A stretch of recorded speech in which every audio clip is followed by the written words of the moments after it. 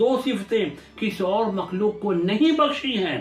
اے ابلیس، اگر تم کو یہ نفس امارہ دیا جاتا تو جو تمہارے جسم کے 99 پارٹ سے بھی زیادہ ہوتا تو تم سے پھر کسی حالت میں یہ عبادت نہیں ہو سکتی تھی جیسا کہ تم نے کی ہے، بلکہ تم بھی دن اور رات گناہ مبتلا تھے، اس لیے تم نفس امارہ پر حقارت نہیں کرو۔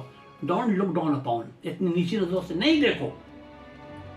اگر کوئی انسان اپنے نفس امارہ یعنی اپنے خواہشات کو کچل کر نفس لوامہ کا مطلب یعنی وہ روح جو ہمیں نیکی کی طرف ٹانتی ہے، کھینچتی ہے، کو فنا کے افضل مقام پر پہنچاتا ہے تو ایسے انسانوں کی عبادت کہیں بہتر ہے سارے فرشتوں کی عبادت سے۔ اسی بنا پر ہم نے نبیین، صدیقین، شہداء اور صالحین کو تمام کائناتوں میں فضیلت اور خلافت عطا کی ہے۔ یہ پارہ آل عمران میں آیت نمبر 17 میں پڑھیں، سورہ نساء میں آیت نمبر 69 ہے۔ یہ بھی یاد رکھنا چاہیے ہمیں کہ اللہ تعالیٰ کسی کو سزا نہیں دینا چاہتا، جیسا کہ قرآن پاک میں کہا گیا ہے، اور اللہ کو تمہیں عذاب دینے سے کیا فائدہ ملتا ہے، یعنی اللہ کی خواہش نہیں ہے کہ وہ کسی کو سزا دے، اس لیے اللہ تعالیٰ نے ابلیس کو بار بار موقع دیا کہ آدم کی قدم بوسی یا سجدہ کرے، یعنی نور محمدی کی قدم بوسی کرے اور اس کو اپنا وسیلہ نجات تسلیم کرے۔ مطلب یہ ہے کہ قرآن پاک سے ہمیں یہ تعلیم ملتی ہے کہ اللہ بڑا مہربان اور معاف کرنے والا اور رحم کرنے والا ہے، اس لیے اس نے بار بار ابلیس کو اپنی غلطیوں سے باز آ جانے کا چانس دیا، موقع دیا۔ ابلیس کو چوتھا بار بھی اللہ تعالیٰ نے موقع دیا ہے۔ اللہ تعالیٰ نے ابلیس کو چوتھا موقع دیا تاکہ اپنے آپ کو بچائے اور پوچھے، اے ابلیس، تو میرے حکم کو کیوں نہیں مانتا اور میری نافرمانی کرتا؟ تجھے خوف نہیں کہ تو شیطان کا قرار دیا جائے گا، تجھ کو لوگ شیطان کہیں گے؟ جب ہی ابلیس دیکھا وہی ایک تنہا اکیلا باقی رہ گیا ہے جس نے اللہ کے حکم کی تعمیل نہیں کی، اس کا اللہ کے آرڈر کو فلفل نہیں کیا۔ باقی جتنی روحانی قوتیں تھی سبوں نے آدم کو سجدہ کر لیا۔ اسی وقت اس کے دل میں حسد یعنی جیلسی پیدا ہوا اور سوچنے لگا کس طرح ان سبوں کو خدا کے سامنے گنہگار پروف کیا جائے، ثابت کیا جائے، یعنی خود کو اللہ کے قانون مطابق بے گناہ ٹھہرایا جائے، خود کو وہ بے قصور بے گناہ اللہ کے سامنے بتائے۔ یعنی اس نے اللہ کے سوا دوسروں کا سجدہ کرنے سے انکار کیا۔ اللہ تعالیٰ اسے بار بار سمجھا اور موقع دیا کہ ابلیس کسی طرح سے بھی اپنی غلطی سے باز آ جائے، مگر ابلیس کسی بھی حال پر اللہ کے حکم کو ماننے پر تیار نہ ہوا، بلکہ مذاق اڑایا اور کہا جو لوگ اللہ کے حکم پر چلنے والے ہیں سب بدعتی اور شرک کرنے والے ہیں، اور وہی ابلیس ایک بے گناہ ہے جو صرف اللہ کا سجدہ کرتا ہے اور کرتا رہے گا۔ تو ابلیس کا جواب ہے، نہ سر جھکایا ہم نے کسی کے سامنے، نہ سر جھکے گا کسی کے سامنے، جب بھی جھکایا تو تیرے سامنے، جب بھی جھکے گا تیرے سامنے، لہذا کہنے لگا اے خدا تو ہی قادر مطلق ہے، اس لیے ہم نے تیرے آگے سر جھکا دیا۔ آدم تو خدا نہیں، چنانچہ ہم نے اس کے سامنے ہرگز سر نہیں جھکائیں گے۔ اور پھر گھوم گھوم کر فرشتوں، ملائکوں، حور و غلماں وغیرہ سے مخاطب ہو کر کہنے لگا ہائے ہائے تم لوگوں نے اللہ کے علاوہ دوسروں کا سجدہ کر لیا، جو بالکل شرک ہے، کیونکہ صرف میں ہی ساری کائنات میں اس بدعت سے بچا ہوں اور صرف اللہ وحدانیت کا اقرار کرنے والا اور سجدہ کرنے والا ہوں۔ ابلیس کی اس گستاخی پر اللہ کے احکام کو شرک اور بدعت پکارنے لگا تھا۔ اللہ تعالیٰ ناراض ہو کر فوراً اسے عالم بری سے نکل جانے کا حکم دیتے ہوئے کہتا ہے اب تجھے کوئی اختیار نہیں کہ تو یہاں رہ کر اپنا غرور دکھائے اور مجھے نصیحت کرے کہ میرے فلاں احکام ٹھیک ہیں اور فلاں ٹھیک نہیں، تو نکل جائے یہاں سے، بے شک تو ان لوگوں میں سے ہے جو میری بارگاہ میں ذلیل کیے گئے ہیں۔ جب ساری روحانی قوتوں نے دیکھا کہ ابلیس کو اللہ تعالیٰ نے حکم دے دیا کہ وہ یہاں سے نکل جائے تو ان لوگوں کے سر پر سے بہت بڑا بوجھ ہٹ گیا۔ وہ سمجھ گئے کہ لوح محفوظ میں جو لکھا تھا، جو انہوں نے دیکھا تھا، ایک بہت بڑا عابد خدا کے دربار سے باہر ذلیل ہو کر نکال دیا جائے گا، وہ عابد کوئی اور نہیں بلکہ یہی ابلیس ہے۔ جب سارے فرشتے بچ گئے تو انہوں نے خوشی کے مارے شکر گزاری کا دوسرا سجدہ کیا۔ ہم لوگ جب نماز کے دوران ہر رکعت میں دوسرا سجدہ کرتے ہیں وہ روحانی قوتوں کی شکر گزاری کا سجدہ ہے۔ اس کے بعد سارے فرشتوں نے عرش بری سے ابلیس کو نکال دیا. اس طرح ایک ایک کر کے ساتویں آسمان سے اس کو نکال باہر کر دیا گیا. جب ابلیس آسمان سے نکال باہر کر دیا گیا تو اس نے لوگوں کے بہکانے کا ایک ایسا طریقہ اختیار کیا جو بظاہر سچ اور حق معلوم ہوتے ہیں. یعنی اس نے کہا آدمی کو جو کچھ مانگنا ہو براہ راست خدا سے مانگا جائے, نہ کسی کے وسیلے سے. اس طرح اگر کوئی کسی کے وسیلے سے کچھ مانگتا ہے تو وہ شرک کرتا ہے. لہذا ابلیس اور ان کے ساتھی ان دلیلوں پر اللہ سے بحث کریں گے. اللہ ہر انسان کی شہرت سے زیادہ نزدیک ہے. اللہ سب دعاؤں کو سننے والا عطا کرنے والا ہے. اللہ کے سوا اور کوئی معبود نہیں, وہ زندہ ہے اور ہمیشہ رہے گا. ایک آن کے لیے نہ اسے نیند آتی ہے نہ وہ کلامہ کے لیے غافل ہوتا ہے. وہ جو کچھ ہے آسمان میں زمینوں پر وہ ساری چیزیں اسی کی ہیں.